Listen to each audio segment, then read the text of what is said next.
tal? Muy buenas tardes, soy Héctor de Mauleón, le doy la más cordial bienvenida a una nueva emisión de El Foco.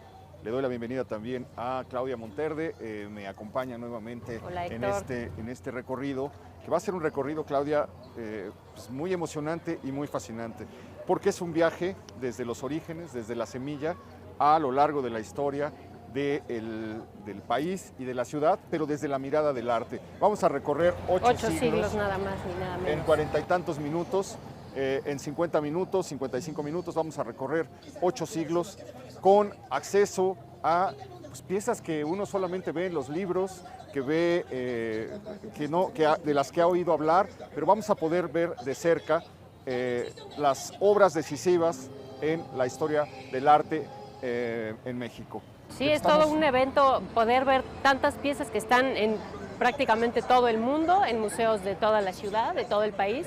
Entonces verlas juntos es realmente una oportunidad. Museos extranjeros creo que son 8, desde ahí sacaron piezas para traerlas a la exposición que hoy le vamos a mostrar y pues todos los museos nacionales fueron saqueados, por decirlo de alguna manera, para mostrarlo y rendirle un sentido al Museo de la Ciudad de México, que desde hace mucho tiempo no ha funcionado como un museo, lo cual es una muy grata idea. ¿Tú habías oído de una exposición que conjuntara tal cantidad de piezas en un sentido cronológico? Pues no, digamos? es lo que pensábamos de 30 siglos de esplendor, ¿no? Pero En Nueva York. En Nueva York, no sé si luego estuvo en San Ildefonso, pero fue una reunión más que otra cosa, no solo de la ciudad. Hola, mi amor, es una preciosidad. Muchas bonita, gracias. Que me gusta, que trabaje muy bonito. Muchas gracias. Ya se nos antojó su taco. Gracias, señor. Gracias. Gracias. Bueno, Luego. vamos a seguirle al mañana porque no tengo niños. Ándele. Cuídense mucho. Provecho. Gracias. Adiós. Adiós. Adiós. Hasta luego.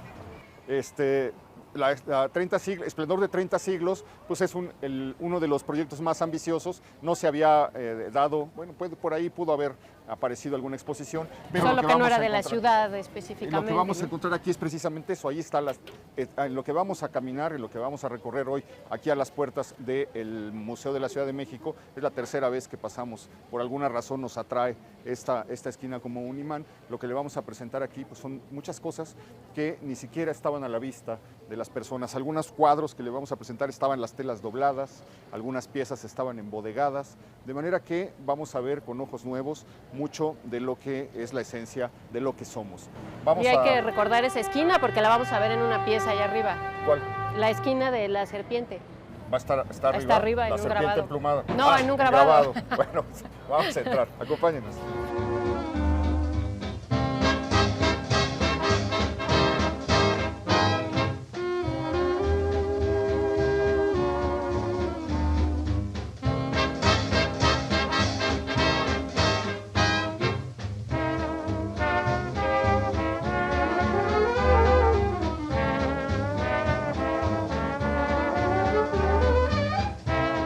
Estamos en la parte alta ya del antiguo Palacio de los Condes de Santiago Calimaya, a orillas de donde se encontró la capilla familiar de este palacio del siglo XVIII, y aquí justo nos recibe el director del Museo de la Ciudad de México, el poeta, escritor, ensayista, José María Espinaza. Gracias. Bienvenidos a esta casa Palacio de los Condes de Calimaya para hacer un recorrido por la exposición La Ciudad de México en el arte, travesía de 8 siglos.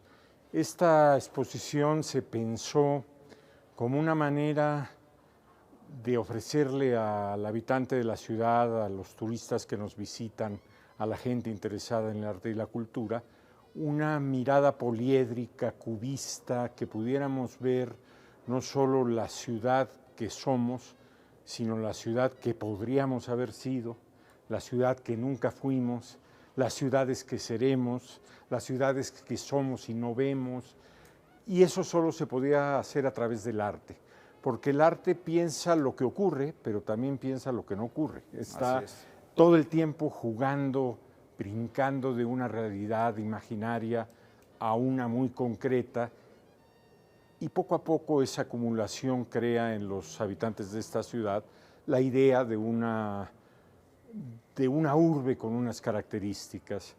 El día de la inauguración se dijo aquí, yo creo que con mucho tino, de que quien visitaba esta exposición se sentía orgulloso de ser habitante de esta ciudad, porque la veía con una riqueza, con una manera de jugar entre los espejos muy impresionante. Vamos a entrar a ver qué opina usted. ¿Por qué no nos dices cuántas piezas más o menos la conforman? ¿Cómo se fue realizando? ¿De dónde proceden? Bueno, las piezas que vamos a conocer. la exposición reúne casi 500 piezas y han sido seleccionadas de los principales museos, acervos, colecciones del país. El proyecto fue muy ambicioso desde el principio. Tan ambicioso que daba un poco de miedo si íbamos a ser capaces de poder llevarlo a cabo. Lo que fue muy importante fue que las instituciones de este país, el INAH, el INBA, los museos privados, los coleccionistas particulares, los artistas mismos, se entusiasmaron con la propuesta y hicieron esfuerzos a veces para prestarnos piezas que nunca salen de sus recintos. A ver, comenzamos aquí con una lápida conmemorativa que procede del Templo Mayor. Son de esas cosas que uno no se imagina que va a haber. Nada más el material, simplemente el material es tan inusual a la piedra volcánica que estamos acostumbrados a ver cuando uno visita el Templo Mayor, que ya es sorprendente. Y esto es una lápida conmemorativa. Aquí vemos pues un numeral, el número 8. 8 caña. 8 caña, exactamente. Y una representación de, ¿qué sería? Unos gobernantes, ahí está Tizoc, Ahuizotl. Sería el equivalente a lo que hoy es una placa conmemorativa, ¿sí? Se inauguró el Palacio Nacional. Bueno, esto era el Templo Mayor. Y cada emperador que construía un piso más de ese Templo Mayor ponía su estela conmemorativa. Esta es la de los gobernantes Tizoc, alrededor de 1481. Aquí está. Sí. Es la pierna, siempre hay una pierna humana a un lado, es lo que representa Tizoc. Muy cerquita de aquí, en el Templo Mayor. Es muy significativo empezar la exposición con esta pieza, ¿no? Que es justo, bueno, la exposición inicia con la fundación de Tenochtitlan, ¿no? Un poquito antes de los 1230 y tantos. Los expertos nos sugirieron que no partiéramos del establecimiento náhuatl ya muy preciso, sino de 100 años antes, para permitir dar las otras poblaciones que se asentaron en el valle antes de los mexica, pero que no constituyeron un núcleo urbano. Aquí en estos mapas que están puestos... Que ahí empieza el imaginario ese que nos comentaba, Así ¿no? es.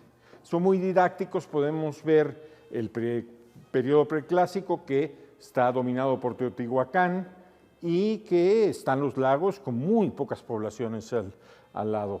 Después el periodo clásico, donde ya aparece Tula, sigue estando Teotihuacán, pero alrededor del lago ya está Tlapacoya, Mixcoac, Azcapotzalco, y se empieza a configurar, digamos, un grupo de centros urbanos que para el 900 en adelante los náhuatl van a dominar muy rápidamente, económica y militarmente, y ya todo se hace alrededor del Valle. Perdemos mucho de vista ese momento porque siempre pensamos en 1325 como el año de fundación y se nos olvida que llegaron en 1215, 1200, que estuvieron 100 años en la servidumbre y la esclavitud y como mercenarios dando vueltas. Y por eso es muy, muy interesante la siguiente pieza, que es nada más y nada menos que el Códice Boturini, la famosísima y mal llamada tira de la peregrinación, porque no era para nada una peregrinación lo que está aquí. Son las láminas, bueno, es una reproducción, es un facsímil. Es un facsímil de alta calidad porque esto no se puede mover de donde está. ¿Dónde está el original? En el Museo de Antropología, en la caja fuerte del Museo de Antropología. No cualquiera puede... Y tiene una climatización muy especial. Se han hecho de estos muy pocos facsímiles y se nos permitió tener y exhibirlo aquí. Y el propietario del facsímil lo ha donado al museo. Esto es muy interesante porque, mira, si uno quiere entender el origen de todo lo que vamos a ver, el comienzo, tendría que detenerse cuando usted venga al museo a tratar de descifrar pues, las figuras que están aquí representadas. Están las 8 familias, las 8 tribus, que son las que salen de Chicomostoc, o el lugar de las 7 cuevas, y empieza pues la búsqueda, mira, aquí están hablando, están poniéndose de acuerdo para lo que van a hacer, y comienza la caminata por distintos lugares y por distintos cerros. Hay un momento en el que se pelean.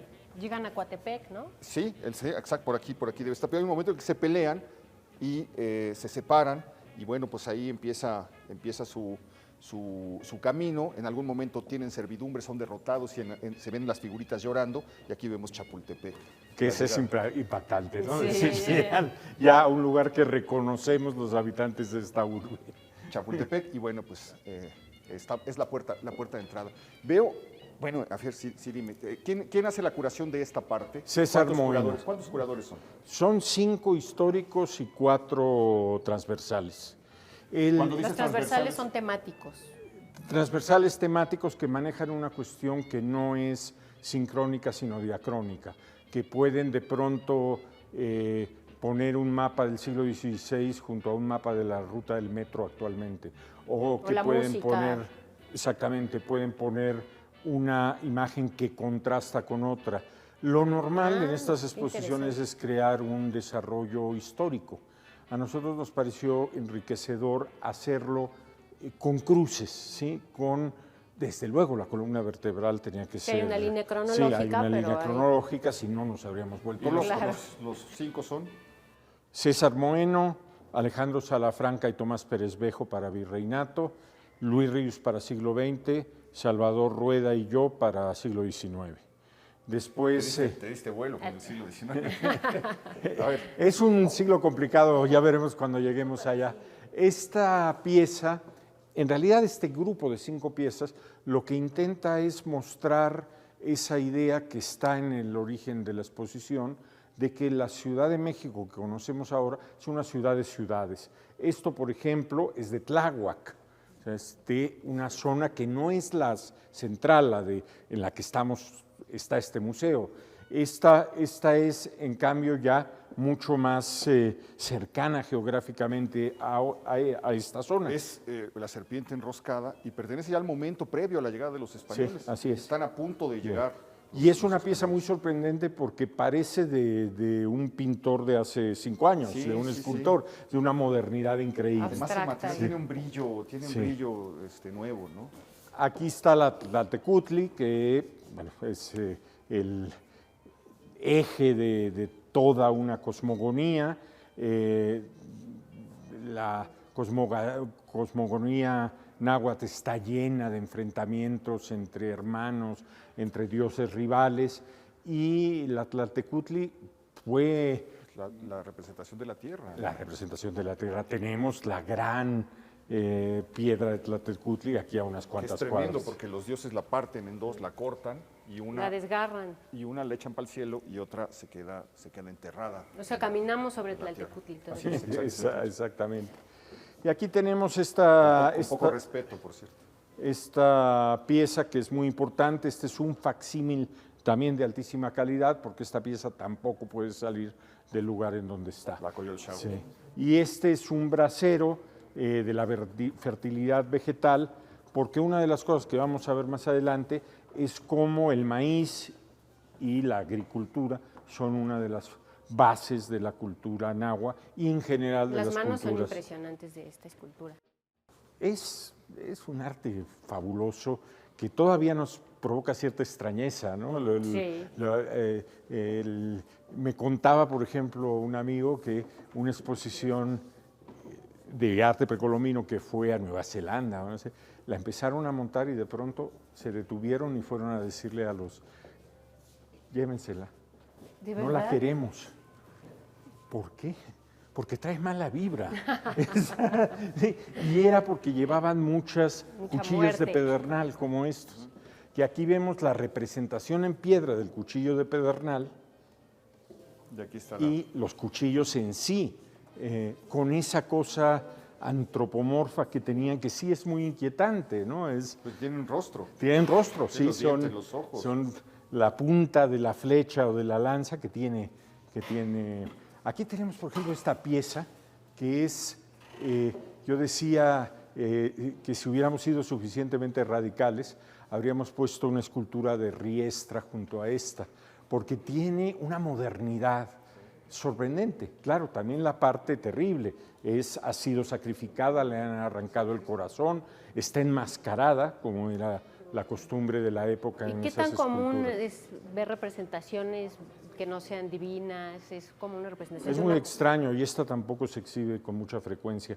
La idea de César Moreno fue no privilegiar calidad por cantidad. Pocas piezas, pero que fueran muy precisas de lo que se quería decir. Pues aquí hay dos piezas extraordinarias. Esta es única, es una pieza que no sé dónde estaba, de dónde la sacaron, cómo la consiguieron. Estaba en el Museo Nacional de De Antropología, Antropología. viene de Coatepec, pero es una figura en madera. Sí, lo cual es un milagro de conservación, porque no es lo mismo tener en piedra que en madera. Tiene 500 años. Así es. Y dice que es una representación asociada, desde luego, a la fertilidad. Y Está aquí tenemos la tocándose piedra del los maíz, pechos. que es una urna para incienso y que tiene la planta símbolo de la época precolombina. Esta es la que es muy, muy impresionante, porque sí tiene algo que quiero que nos hables de eso, que nos expliques. Porque pues, yo creo que es la primera representación que vemos, la más antigua, en donde está el mito fundador de México Tenochtitlán. Ahí está arriba ya el águila. Muchas veces se ha pensado que el símbolo del águila y la serpiente parados en el nopal es un signo que surge en el 18 y sobre todo se populariza en el 19 por la independencia, como un símbolo de guerra, de reivindicación. En realidad es un símbolo que viene desde los náhuatl, que recorre todo el virreinato, ¿sí? Y que está muy presente en esa muestra de simbiosis entre una cosa y otra. Y no siempre aparece la serpiente, ¿no? A veces es un pájaro, a veces Puede una tener barbarina. estilizaciones como esta, porque tú podrías pensar que es un pavo real, no es un águila. Digo, la mirada realista en la cultura precolombina tenía sus Oye, pero demonios. además está datada en 1300, es decir, Así es. echa por tierra un poco esto que estabas comentando. Pero vamos a pasar a la siguiente sala.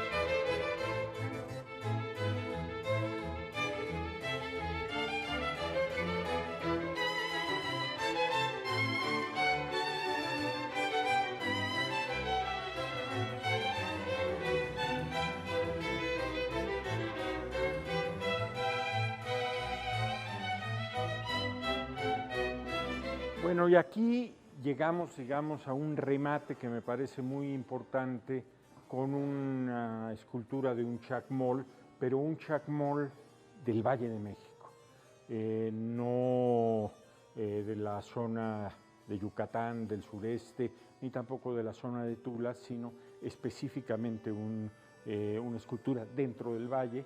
Igual que tenemos por aquí otra de las piezas realmente notables de la exposición, que es un teponaztli, otra pieza en madera.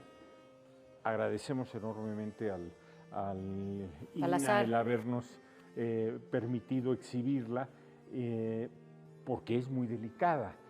Ya se tenía, Bernal Díaz del Castillo lo cuenta, que los tambores los enloquecían cuando estaban a las afueras de la Ciudad de México. Esta es la serpiente emplumada, pero lo que llama aquí la atención es el peso del monolito. ¿Cómo hacen para subir esto aquí y para colocarlo en este? Tuvimos 1001 peripecias. Estamos para hablando montar de esa ¿cuánto? exposición. ¿Una tonelada? Una tonelada. Una tonelada de peso. Una tonelada con la caja en la que venía además con una estructura de metal que la sujetaba. El problema es que las piezas que han visto antes se subieron con una grúa de 2 toneladas que se puso en la calle, se cerró Pino Suárez una noche y estuvimos volándolas por una de las ventanas del museo.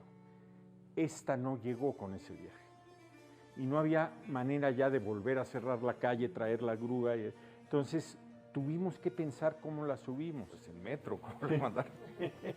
Fue como si estuviéramos construyendo una pirámide. La subieron entre 18 personas por la escalera, con 4 curadores del Lina y el director del museo mirando con miedo cómo iba escalón a escalón subiendo, pero era muy importante que rematáramos con esa figura, digamos, arquetípica de la cultura precolombina.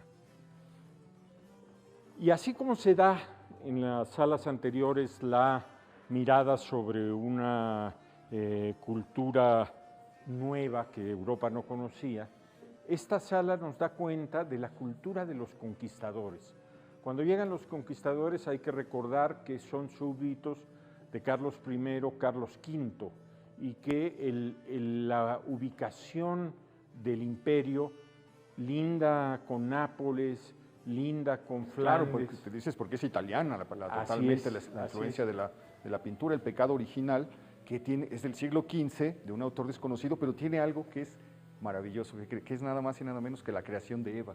Es lo que estamos viendo ahí, es cómo pensaron los italianos del siglo XV que había sido la invención de la mujer. Es una tabla maravillosa, está ahí Adán dormido y surgiendo como de un costado. Esta pintura nos la prestó el Museo de San Carlos, es excepcional y combina muy bien en esta sala con un cuadro flamenco, un cuadro de Navarra y de Aragón, un cuadro alemán y esta conjunción de cosas que rematan esta adoración de los magos, que tuvo mucha importancia en la conquista religiosa de América, porque eran reyes paganos que rendían culto al nuevo rey.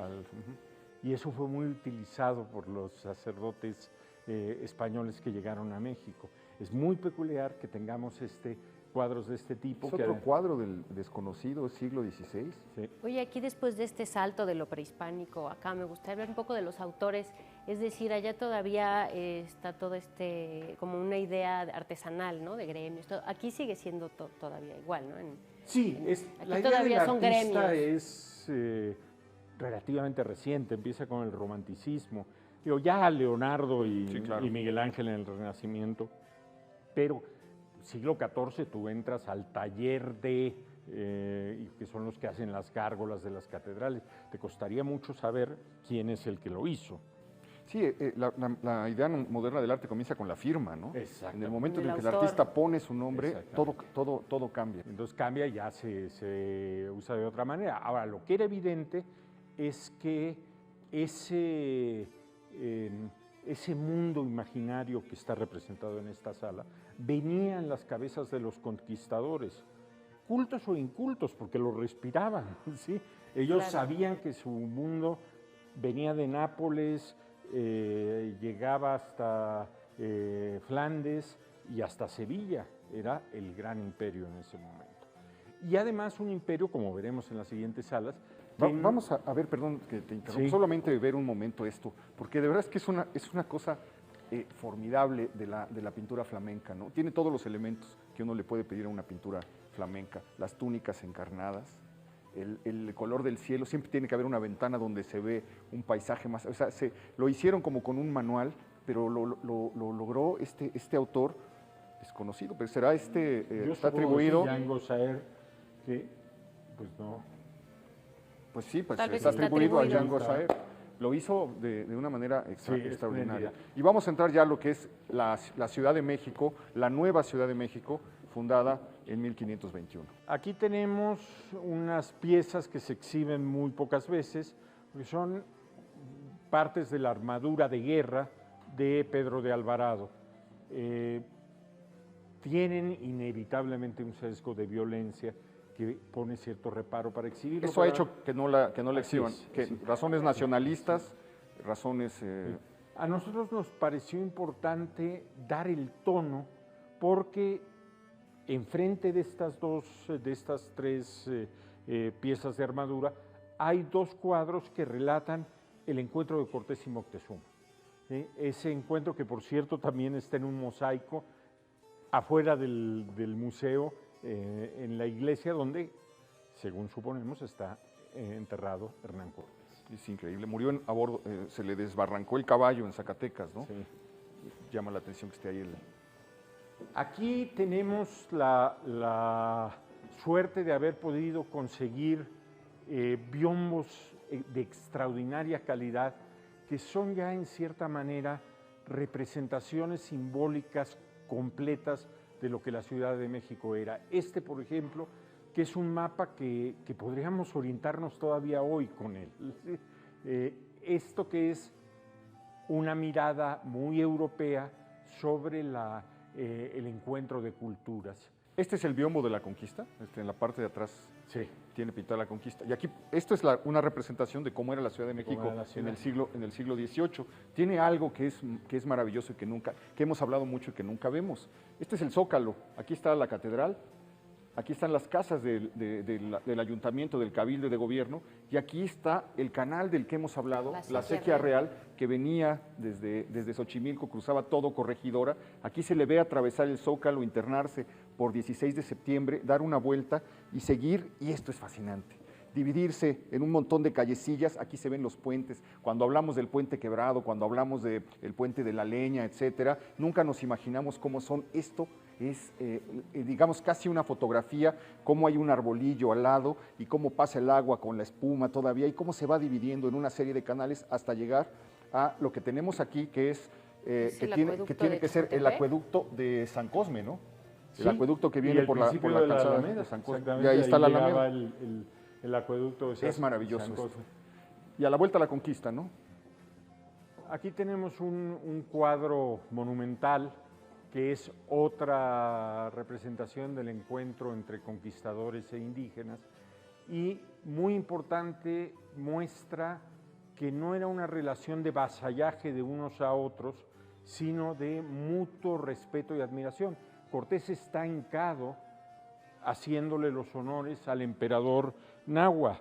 Esto cambiaría con los años. Esta es la que estaba guardada. Esto estuvo guardado mucho tiempo por el tamaño, es muy difícil exhibirla, no estaba enmarcada, no tenía bastidor, la trajimos aquí dentro, le dimos una limpiada, le hicimos un bastidor adecuado. ¿Y es de una colección particular? ¿O No, estaba es en del Castillo de Chapultepec. Ah, del Castillo de Chapultepec. El problema va a ser que para sacarla tenemos que volver a desmontarla. No ¿Y estaba, cabe por estaba ninguna enrollada parte. o cómo Estaba enrollada? Sí, Va estaba a tener que bien ser una conservada, donación, sí. ¿no? No, ya que la donen, sí, porque ya aquí está, este es el relato de la conquista en un biombo del siglo XVIII. Los biombos son de influencia filipina.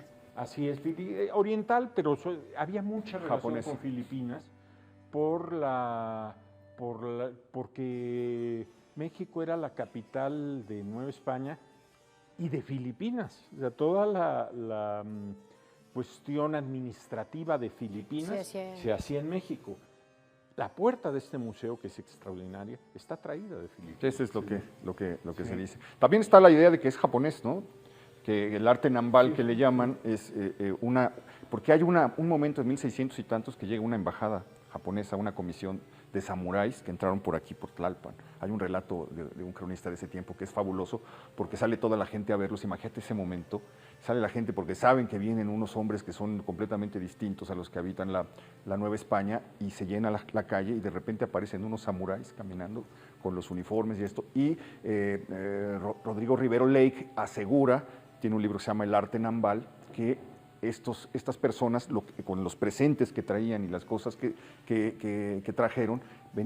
introdujeron los primeros biombos y la costumbre del marfil, de ciertas porcelanas, de cosas que ya estaban en la nao de China, pero que eran un poco más extremas, por decirlo. Y que también cambiaron después las casas, ¿no? Cómo se acomodaban los cuartos y todo. Sí. Era algo que no existía. En Europa estaba llegando a su fin como práctica pictórica. Y en cambio en América nos apropiamos de ello y lo desarrollamos extraordinariamente, como vemos en estos que están aquí, que son espectaculares. ¿Estos son de una Juan Correa?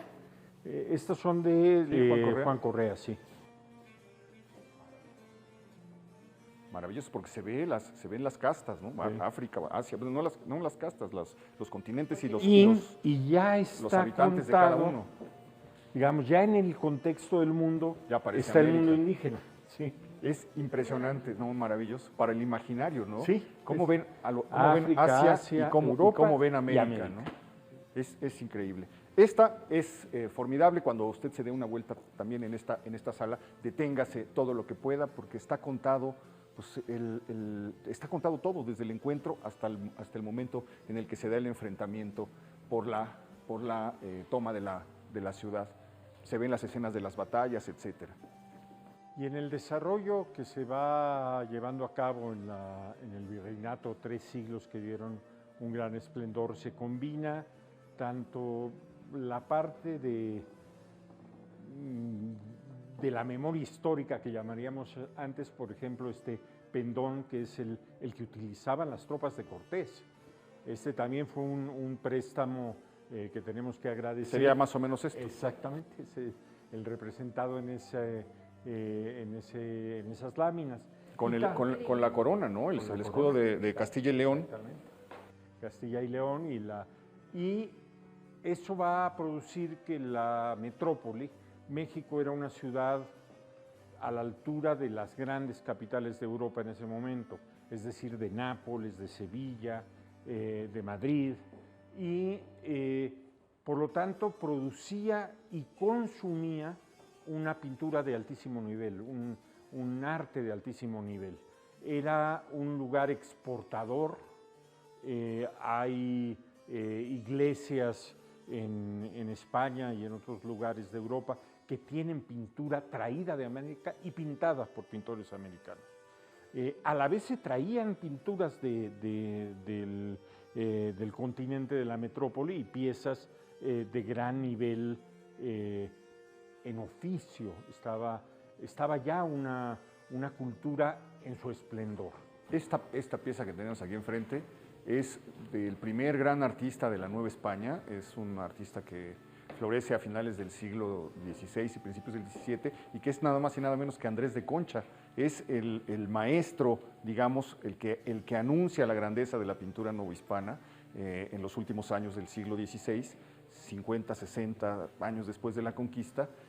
Comienza a poblar las iglesias. Ahí lo traen de España, ese villano, lo traen para que empiece a llenar las iglesias de Oaxaca, de Puebla, de la catedral con sus obras. Y hay un momento en el que prácticamente en cada templo de la catedral hay un cuadro de Andrés de Concha, que es el que pone un taller con el otro gran pintor, que es Simón Pereins, que es el que trae la escuela flamenca a la Nueva España. Entonces estamos viendo también ya el origen, el surgimiento de lo que probablemente vamos a ver más adelante en los cuadros de Villalpando, de Juárez, etcétera. Se está desarrollando una cultura de altísimo nivel y una actividad económica de altísimo nivel que tenía que traer resultados tanto en el terreno cultural como en el terreno social. Por ejemplo, la aristocracia indígena sigue ocupando puestos importantes, y uno ve, por ejemplo, este cuadro que es el retrato de María Josefa Melchora Cano Moctezuma Rojas y Velasco, señora de la villa de Tacuba. Es de la colección Rivero Lake, autor desconocido, no tiene fecha, pero se presume que es del 19 porque aquí está 1800. Contemporánea de estos escudos, donde se ve la importancia que tenía para los españoles el que convivieran con ese mundo de los nobles indígenas. El escudo de armas de Tlacopan. Estamos viendo Es Tacuba. De Tacuba. Es Tacuba, sí, así es. Y llama la atención que todavía haya Moctezumas en 1801 en Tacuba, porque precisamente a Isabel de Moctezuma se le entrega la encomienda, a la hija de Moctezuma, Cortés le entrega una encomienda en Tacuba. Quiere decir que la familia, pues, por lo menos estuvo 3 siglos como propietarios de esa villa. Este está genial, está muy raro esto. Son los 60 y tantos virreyes. ¿Quién los pintó esto? Autor desconocido, sin fecha. Colección del Banco de México. Está maravilloso. Este cuadro, si ustedes van al Salón de Cabildo. Cabildos, ahí están las pinturas de cada uno de estos por separado. Este cuadro nos permitió dar esa evolución de las imágenes desde Cortés hasta O'Donoghue, con todos los cambios estéticos, el uso de pelucas, la transformación de la indumentaria, y también son muestra de una continuidad enorme en esos 3 siglos. O sea, es un periodo muy uniforme. por eso se puede desarrollar una música muy importante, una arquitectura muy importante, como muestra el edificio en que estamos, y un arte sacro, un arte de corte, la vida en los conventos, la cartografía. Y lo que llama mucho la atención de esta sala es que realmente nunca hubo, luego como que tenemos el imaginario que hubo una ruptura, un vasallaje de los españoles, y realmente hubo todo un tiempo en el que convivieron, ¿no? Hubo una convivencia muy peculiar, era...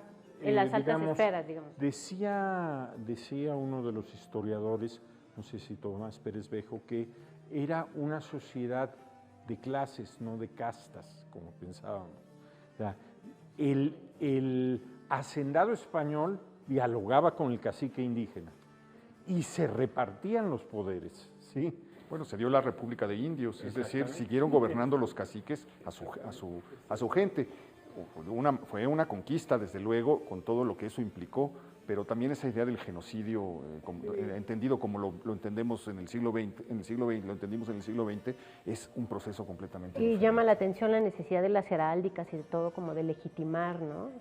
Fue un proceso de simbiosis, yo creo que estratégicamente muy inteligente, porque es probable que si lo que hubieran querido hacer era borrar al mundo indígena, no habrían podido, ¿sí? No habría sido muy sangriento. No avances, por favor. No te puedes pasar por alto. Esto, quiero que nos expliques qué es esta maravilla. Están bajo un árbol la pareja original, lo que parece la pareja original de dos señores y después. Este es el árbol genealógico del emperador Moctezuma. Lo interesante de este árbol, hecho en 1678, o sea, hecho ya con la visión española, 50 años después, tenemos el desarrollo familiar de los Moctezuma, y una cosa que llama mucho la atención es este ir evolucionando de los dignatarios hasta que aparecen los españoles. Entonces se transforma esa linealidad y empieza un árbol genealógico que en realidad es un nopal genealógico. Es muy interesante pensar que así lo naturalizan. Está el símbolo de los Austrias, de Castilla y León, y entonces empezamos a ver esa simbiosis narrada a posteriori. Este mundo del mestizaje se va narrando mirando hacia el pasado. Es muy difícil pensar que esta idea genealógica la tuviera el mundo precolombino. Es que es precioso el nopal genealógico. Aquí está cómo se van dando las ramas del nopal y cómo van surgiendo los descendientes. Cada personaje tiene el glifo que indica de dónde procedía, de qué lugar, qué había gobernado, incluso cuál es su nombre. Cada uno está nombrado. Y de repente este círculo que es muy, muy perturbador, en donde ya se estampa aquí está abajo el león rampante, el águila, las torres. Lo medieval, ¿no? Exactamente, y después este proceso que lleva, ve cómo cambia incluso la vestimenta de estos señores, ¿no? Porque se va creando realmente un ejercicio de síntesis y una asimilación mutua. ¿Sí? Códice García Granados, siglo XVII.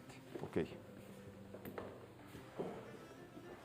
Aquí tenemos una representación pictórica de una de las primeras muestras de la aparición de la Virgen de Guadalupe, que es otro, como el águila y la serpiente, otro ícono que va a estar permanentemente a lo largo de la exposición como leitmotiv casi de lo que va a ir ocurriendo. Más adelante veremos cómo se construye ese imaginario. También se ha pensado mucho que la Virgen de Guadalupe es siglo XVIII y sobre todo siglo XIX, digamos a partir de la independencia. Sí. No, viene desde antes. Este cuadro es interesante, mira, dice, nos informa que se pintó un indio cacique de 1 año, 11 meses, es este niño que vemos aquí. El retrato lo hicieron para él, pero es el personaje menos importante porque, bueno, pues arriba está Dios extendiendo el ayate donde aparece la Virgen, están las diferentes divinidades. Aquí está Ignacio de Mendoza, el superior de San Agustín, que se retrató al lado del niño. Y este cuadro es fascinante también porque es un San Hipólito con Cortés. Recuerden que frente al templo de San Hipólito es donde se da la matanza de la Noche Triste y donde ocurre la peor masacre de españoles, como lo vimos en uno de los recorridos anteriores. Y aquí, en 1605, es decir, antes de 100 años de ese momento, Alonso Vázquez pinta el martirio de San Hipólito con un Cortés orante. San Hipólito es el santo que es un soldado romano y que lo ponen a cuidar a los cristianos que están prisioneros y ellos lo convierten. Y después va a una de las prácticas de un entierro cristiano y lo descubren y lo someten a martirio. Podríamos ver ahí incluso ya una presencia del Greco en esta caer del las San manos. Hipólito. Sí, claro. Claro. Sí. Es un momento Que fascinante. eso va a ser muy importante porque en otra sala próxima verán ustedes cómo se traían modelos de Rubens para pintarlos acá, A ver, bocetos.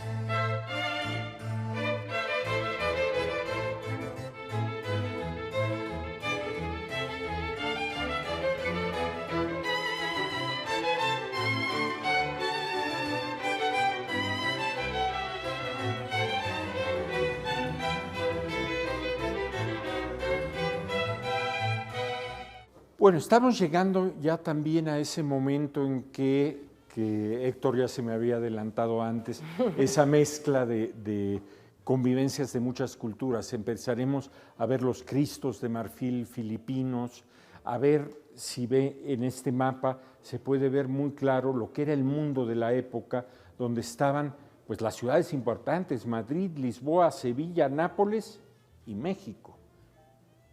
El Perú, con Perú. Lima. ¿Sí? Era un país o un imperio construido con centros urbanos y los centros urbanos eran lo que le daban base, lo que le daban su importancia. Y esos centros urbanos intercambiaban muchas cosas, intercambiaban especias, comida, recursos, esclavos. Yo no me voy a mover. Por favor. Tenemos que hacer aquí una pausa, porque este es de los cuadros con los que uno tiene que arrodillarse, tiene que quitarse el sombrero, tiene que pararse, empezar a descifrarlo. Y verlo durante horas. Así es, hay que verlo durante horas. Es el cuadro legendario de Cristóbal de Villalpando de la Plaza Mayor, pintado en 1695, 3 años después del incendio del Palacio, cuando fue el motín del hambre. Aquí se ve el testimonio de cómo está el Palacio Nacional reconstruido, pero además es el único documento que nos permite ver cómo era el interior de ese palacio, cuánto ha cambiado y cuánto no. Aquí vuelve a pasar la sequía y vemos pues, el mercado del Parián, que era donde llegaban todas las piezas finas que bajaban de la nao de China y que se vendían aquí en términos de sedas, de marfiles, etcétera. Vemos el movimiento de la plaza, vemos los otros puestos que eran como los puestos ambulantes de siempre, vemos la fuente, por aquí pues podemos ver los carruajes, podemos ver la vida religiosa, el movimiento en el atrio de la catedral. La fuente que era la poca agua potable que había. Que había, ¿no? exacto, sí. Por aquí tenía que estar, bueno, sequía, aquí están las entradas, mira la entrada de las puertas del palacio, aquí nos damos cuenta de cómo era el interior del Parián, esto que se quemó en 1828 durante otro motín, lo desaparecieron, y el movimiento de la plaza. Todo lo que ha cambiado y todo lo que ha quedado es un cuadro fascinante. Los historiadores vuelven a él y lo descifran y lo descifran y lo leen y nunca se acaba de entender. Pero bueno, ya estamos, José María, con los marfiles, con los Cristos de marfil. Y un biombo de clara influencia oriental, japonesa, y de Rivero Lake, nos hizo favor de prestarlos, el biombo más antiguo del que se tiene noticia en América Latina, y es un ícono de cómo fue evolucionando con los biombos que ustedes vieron antes. Esas nubes son muy extrañas, ¿no? Las que algo nos habías comentado que podía haber sido que estuvieran. Esto, según me explicaban, era para ponerse en el techo, Entonces tú estás viendo desde arriba las nubes, porque aquí no tendría... O sea, esto no separaba un espacio, No, sino eso fue una práctica posterior. te acostabas... Originalmente era para el techo, ¿sí? Entonces, por eso esas nubes que parecen naif, porque en Sí. realidad están haciendo una cuestión de perspectiva. Tú estás viendo esta escena desde arriba, ¿sí? Ahora, aquí dice algo que es fascinante. Dice que este biombo, que representa la entrada del Marqués de Cadereyta a la Ciudad de México, es el biombo más antiguo Sí. que se conserva en México, lo cual pues lo vuelve un tesoro que hay que ver con muchísimo tiempo. Ve lo que se está ofreciendo aquí a la venta, estas cosas que están aquí esperando, como que estarán esperando. No, esto es clarísimamente los Son los escribas puestos. de Santo Domingo. Parece, ¿verdad? ¿Sí? No sé si sea, pero sí es como una ventanilla de algo, ¿no? No, aquí hay ropa. Ropa, sí, son cajones que están. Son cajones, ¿no? cajones, Sí. por eso se llamaban cajones los puestos que estaban. Son los que están allá en medio. Exacto. Sí. A lo largo de estas salas que vamos recorriendo ahora con una cierta velocidad, ustedes van a poder ver, por ejemplo, una pintura de Murillo traída a América y como signo de eso que les decía antes, hay una posibilidad económica de tener gran pintura europea y eso provoca también que, por ejemplo, Luis Juárez, sea un pintor que no desmerece de Murillo, cuya calidad pictórica está a la altura de la gran pintura europea y española de la época, igual que este cuadro nos representa esa mirada en que América está vista desde un ámbito cosmopolita. Esto representa una batalla, una batalla de la toma de la goleta. Sí. Sí, y es una batalla en Asia. Estos son los moros, aquí se ven los turbantes y se ve a los soldados tirando contra ellos. ¿Qué interesaba caballero. eso en la Ciudad de México? Bueno, sí interesaba porque era una ciudad cosmopolita, muy cosmopolita, De las más cosmopolitas. de las más ¿no? cosmopolitas. El muy faro de la monarquía católica. Faro de la monarquía, exactamente. Este es lo que mencionaba del Rubens, o sea, estas cosas empiezan a pintarse, Villalpando, bajo la influencia de Rubens, que llega con cuadros del propio Rubens o de sus discípulos, escuela. o de su taller, ¿no? El rapto de Proserpina, que está ¿dónde? En el Museo Nacional de San Carlos. Ok. Bueno, vamos a pasar a la siguiente. Ya estamos en la ciudad borbónica. Los biombos son un elemento importante No, hombre, de la época, ¿verdad? este es maravilloso. Este biombo es precioso porque además de que representa diversas escenas, digamos, como de la vida bucólica, cada uno está acompañado por una pequeña frase que son como refranes de la época y son verdaderamente deliciosos. Mira, aquí dice, loco, mudo y sin talento, enamora a esta mujer, parece cosa de cuento. Qué Loco, maravilla. mudo y sin talento. Y ahí van soltando como esas cosas en un ambiente de jardines Sí, este es donde más uno puede bucólico ver, que citadino. sí, donde uno puede ver pues ya la vestimenta. Mira nada más qué bonito, Los tipos. qué bonito este escritor que está aquí o un pintor, ¿qué será? Que está con una casaca colorida, el tipo de atuendo de las mujeres, las pelucas. En cierta manera una vida muy estable, que ya ha abandonado las batallas que hemos visto antes, ¿no? Sí, cierto. Aunque conserva todavía la cuestión del mal y el bien y el infierno como horizonte. Este es precioso. ¿Este estaba en la Profesa o de dónde salió? Creo que lo vi. Sí, en la Pinacoteca de la Profesa. Las penas del infierno en el siglo XVIII. Es una de las representaciones más impresionantes de los martirios a que se hacen acreedores los pecadores. Vean nada más le están clavando en el ojo un clavo, y está sacándole desgarrado, el un vientre, animal, sí. una especie de serpiente le está devorando el vientre. A los otros aquí le están cortando una tetilla, los están quemando, los están martirizando con tridentes. Porque en el Bosco, por ejemplo, es por pecado, ¿no? La división es por pecado, pero aquí es como por tipo de castigo. Sí, ¿no? la cárcel del infierno, el fuego, la compañía de los condenados, la pena del daño, el gusano de la conciencia, es eso, aterrador. La desesperación, y la pena eterna. Pues eran las cosas con las que se aleccionaba a los fieles. Y nos queda tal vez tiempo, unos minutos ya nada más para ver la última sala. Creo que estamos apenas a la mitad, José María. Así es, estamos apenas terminando el virreinato. Tenemos otra mirada sobre el Parián, más estilizada, más barroca.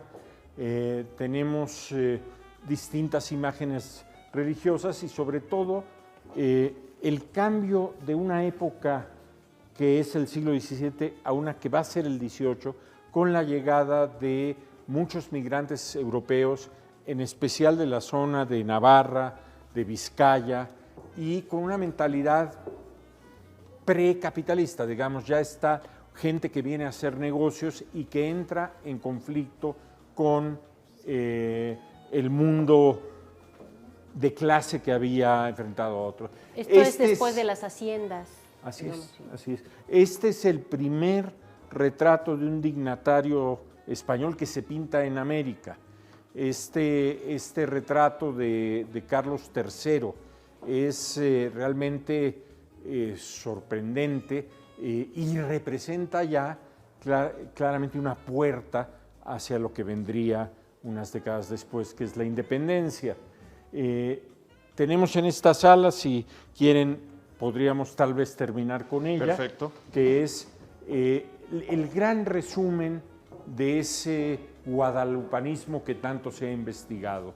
Aquí vemos distintas maneras de mirar a la Guadalupe Malitzin, ¿sí? Y con el culto rendido por los indígenas, con el Juan Diego europeizado.